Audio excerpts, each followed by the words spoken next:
dibujado. Ajá. Eso es algo que le motivó mucho a dibujar todo lo que vemos en Valerian, que fue creación suya. O sea, a él se le fue ocurriendo y como que de repente decía, ¿cómo dibujo un extraterrestre? ¿Cómo dibujo una nave? ¿Cómo dibujo un planeta? O sea, todo eso es realmente imaginación del Messier, que impactó a un nivel grandísimo, tan grande que hay una franquicia, desgraciadamente no de Valerian, pero inspirada en mucho de lo que salió de Valerian. Y ahorita les vamos a hablar un poco acerca de eso. Entonces, la verdad es que en cuanto al trabajo, en cuanto al guión, en cuanto al dibujo y el color, están a nivel de cualquier otro muy buen cómic. Y se ha mantenido siempre el mismo equipo creativo, O sí, sea, ellos desde el 67, ellos tres han seguido siendo el guionista, el dibujante y la colorista, desde el 67 hasta la actualidad, porque tengo entendido que la última historia de Valerian fue en el 2018.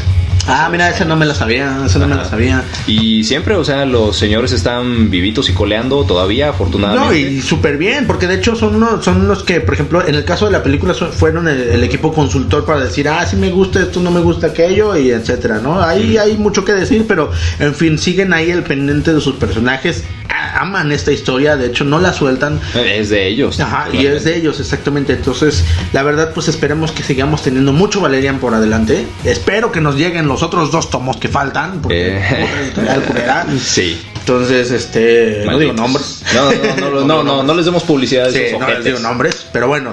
Bien, chicos, eso es un poco de los autores, un poco del trabajo artístico, un poco del trabajo de color, del guión. La verdad, no van a, ¿cómo decirlo? No nos van a entender hasta que lo lean. Y si tienen la oportunidad, en verdad, búsquenlo, léanlo. Es una muy buena aventura épica. Te encariñas con unos, odias a otros, terminas intrigándote por otras y vas a descubrir muchos secretos que dices, no mames, yo pensé que se lo había inventado tal director. Y no, para nada. No. Terminamos un poquito este segmento. Vamos a hacer un pequeño braque en donde, pues, ya sabrán qué hacemos. Pero en el siguiente segmento les vamos a platicar un poco de las influencias que hubo, ¿no? De lo que ha impactado este cómic y cómo, pues nuestras opiniones también al respecto, que también es bien interesante todo lo que hay alrededor de Valerian. ¿Va? No se vayan, sigan tomando café. Bueno, esta es la pausa, chavo. Sí, dije braque. ¿El braque? Dije braque. ¿Qué es eso, señor? ¿Qué clase de español chilango me está usted diciendo aquí? Es que culturícense. Culturícense. No, les dije que estábamos tomando café. Estaba tomando café. ¿Ya saben qué es braque?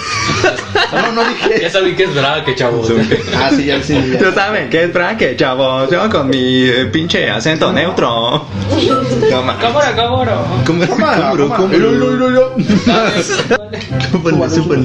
Súbete para arriba, bájate para abajo.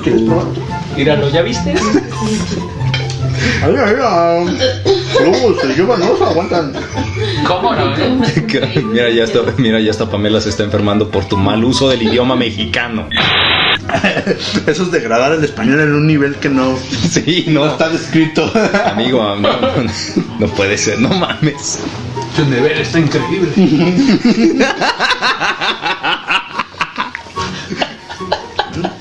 Su nivel de ñerez. Su nivel está increíble. Sí, no mames. Sobrepasa mis niveles.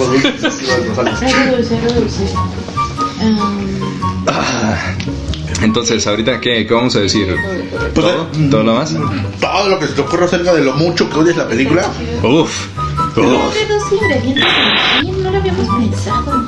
Nutella con mermelada de fresa o Nutella con mermelada de zarzamora. O puedes ponerle cajeta. Hay queso crema. Pues eligen tú. Nutella y mermelada de fresa. Sí, está bien. Bueno.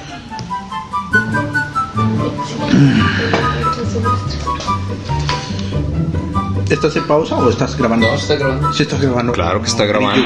Siempre está grabando. ¿Grabando? Ya estás grabando. Ya estás grabando. ¿Cuánto tiempo lleva? Sí estás grabando. Regresamos a nuestro tercer capítulo de nuestra tercera sección del podcast La Viñeta Errante Radio. Y pues ya les platicábamos de qué va la historia de Valerian, algo de los autores, algo de su trabajo pues para crear esta obra, que es muy buena, realmente es muy muy recomendable.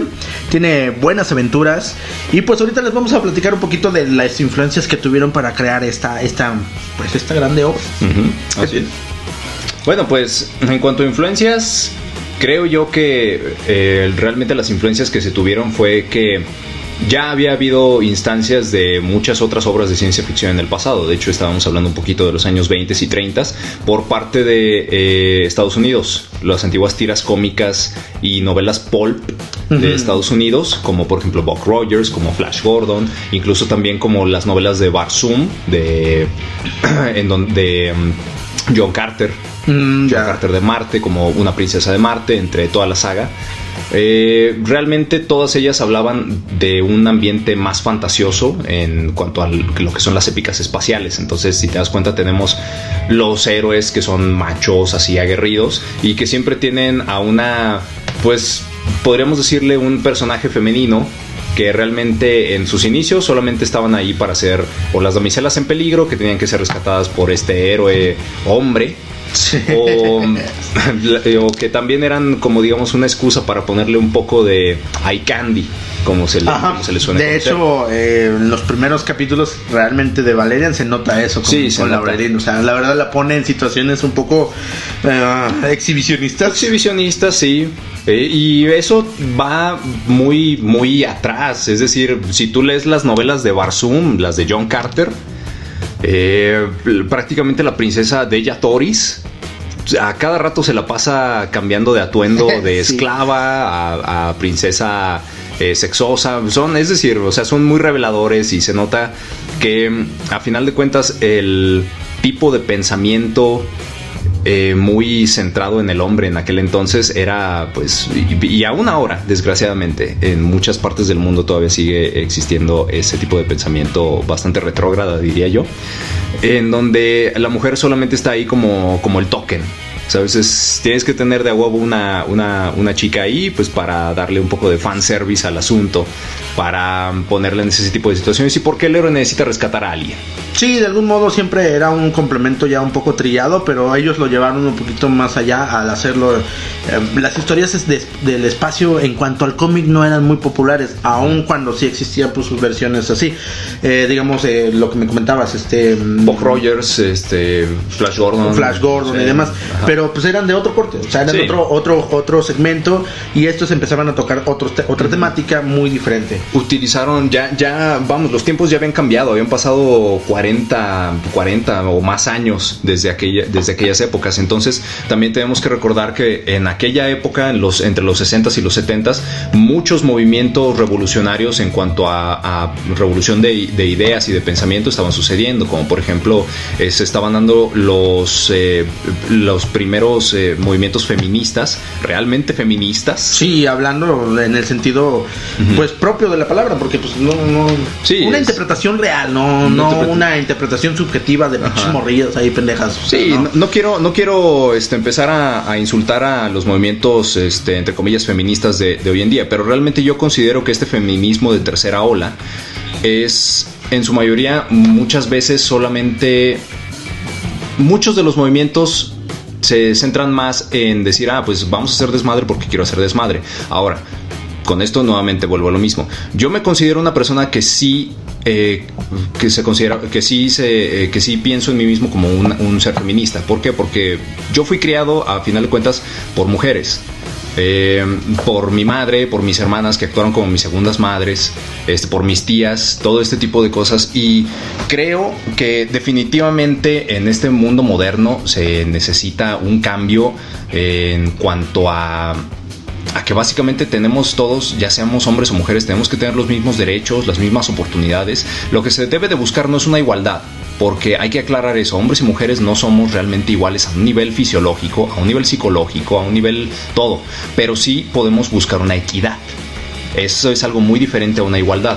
Y es interesante que de hecho esa premisa te la va planteando incluso en el cómic. Sí, porque de hecho Laurelin empieza a tener, su presencia es interesante, empieza a desarrollarse a partir de sus acciones. Ella empieza a tomar de algún modo a criterio, a su juicio, la situación y empieza a tomar una decisión pues madura, más seria, una preocupación por el personaje legítima, sí, de hecho, porque sí se empiezan a encariñar, pero no son así nada más porque él es el héroe y yo soy la damisela y tantán, ¿no? Sino que a lo largo de las aventuras empiezan a descubrirse sus debilidades, empiezan a descubrirse sus fortalezas, y aunque es cierto que el Valerian es un canijo, Laureline le conoce sus debilidades, entonces ella lo empieza a aceptar y empieza a encariñarse con ella, y de hecho sí terminan siendo pareja. Sí. Incluso el cómic se termina llamando Laureline y Valerian y Laureline, agentes espaciotemporales.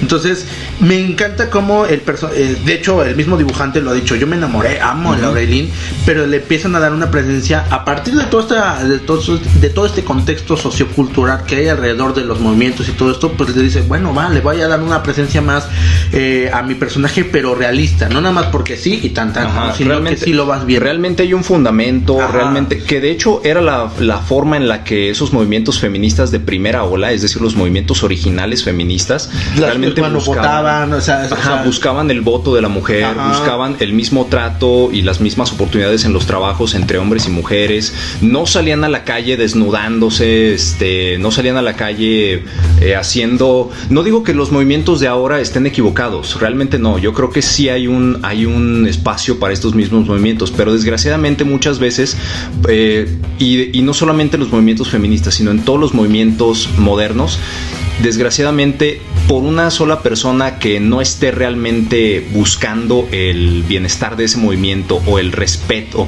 o que no esté realmente buscando un respeto entre ambas partes, entre todas las partes implicadas, cuando alguien hace un desmadre nada más por hacer un desmadre, se nota también. Sí. Se nota quién es el que realmente solamente busca quemar cosas, busca destruir cosas, y eso desgraciadamente termina ahora sí que termina afectando. Sí, le quita legitimidad a un movimiento, o sea, se vuelve ya nada más en una interpretación subjetiva de algo que yo siento y creo para mí, y ya no es algo en la que todos coincidimos, simplemente yo creo que esto está mal y punto. Y de hecho, en aquella época de los 60 también había muchos movimientos, por ejemplo en Argentina, cuando salían las mujeres a hacer sus cacerolazos, que de hecho de ahí surgen, o sea, tiene mucho impacto y tiene mucho sentido que Laureline empiece a tener más presencia en el cómic, porque también el público femenino se está acercando también nada más a los cómics, ya no es algo que nada más leen los hombres o los niños, ya empieza a tener más sentido para todos, y está muy chido. También toca, por ejemplo, además del feminismo, que de hecho los dos autores eran totalmente feministas en aquel momento incluso, además del feminismo también se tocan temas como por ejemplo el ambientalismo. Hay muchas historias del cómic en donde se tocan temas acerca de ambientalismo, acerca de los peligros del colonialismo, del imperialismo. Sí, de hecho una de las historias, habla sobre literal el calentamiento global. O sea, tenemos a un Nueva York inundado por todas las condiciones que de hecho los mismos autores dicen, pues así como vamos, posiblemente llegue a suceder esto. Entonces, y lo estamos viviendo ahora. Sí, de algún modo lo estamos viviendo. Entonces, realmente sí hicieron su chamba como para pensar un poquito qué va a suceder en el futuro, qué va a suceder en adelante y cómo actuarían estas personas frente a unas circunstancias pues que les vamos a presentar, ¿no? O sea, hay incluso una historia en donde también toda una civilización de nativos de un planeta es desplazada por Galaxity, por ahora sí que por la raza humana. Ahora resulta ser que los humanos han tomado control de ese planeta, y cuando estos nativos del planeta Bienvenidos a Alflolol, así se llama la historia, no estoy regresando a una etapa pues que infantiloide, señores, ¿no? La historia se llama Bienvenidos a Alflolol, y los alflololianos, sí, no me estoy inventando alflololense. Pero en fin, esta raza de seres extraterrestres regresa a este planeta después de un viaje de 4000 años, porque pues resulta ser que estos extraterrestres viven durante en promedio unos 15,000. No, es más, viven de entre 35,000 y 40,000 años cada uno, o sea, su expectativa de vida es descomunal. Y entonces resulta ser que toda esta especie extraterrestre se fue en un viaje intergaláctico de paseo durante 4,000 años humanos. Regresan a su planeta natal y resulta que el Imperio Humano ya lo colonizó. Entonces ellos intentan retomar sus espacios tratando de convivir a gusto con la raza humana, pero los humanos siendo tan pendejos y tan ojetes que somos, terminamos metiéndolos ahora sí que en una reservación al estilo de los indios norteamericanos. Y eso es claramente una crítica social a las circunstancias que pues pasó con, por ejemplo, el colonialismo, o sea,